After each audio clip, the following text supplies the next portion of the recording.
আসসালামু আলাইকুম, সবাই কেমন আছেন? আজকে আমি মাছের মাথা দিয়ে লাউ রান্না করব। লাউটা খুব কচি ছিল, সেই লাউটা দিয়ে যদি মাছের মাথা দিয়ে রান্না করি তাহলে ভালো লাগবে। রুই মাছের মাথা নিয়ে নিলাম, লাউটাকে নিয়ে নিলাম কেটে। কচি লাউয়ের ফুটেজটা নিতে না আমি একদমই ভুলে গেছি। লাউটা দেখতে কী যে সুন্দর ছিল, দেখতে অনেক সুন্দর, আবার অনেক নরমও। দেখা যাক শেষে কি হয়। পেঁয়াজ বাটা, নর্মাল মশলা, মরিচের গুঁড়াটা একদমই কম, আর হচ্ছে অল্প একটু হলুদ, এগুলি দিয়েই আজকে রান্না হবে।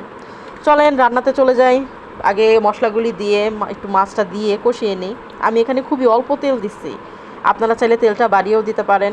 মাছগুলি কষিয়ে উঠিয়ে নিলাম, এখন লাউগুলি দিয়ে ভালো করে একটু নেড়ে চেড়ে যখন লাউটা থেকে পানি ওঠা শুরু করবে তখনই আমি মাছটা দিয়ে দিব। আমি এখানে একটা ফোঁটাও এক্সট্রা কোনো পানি ব্যবহার করি নাই, লাউ থেকে সবগুলি পানি উঠেছে। হয়ে এসেছে আমার লাউয়ের তরকারি। রান্না করতে লেগেছে মনে হয় সর্বোচ্চ 25 মিনিট।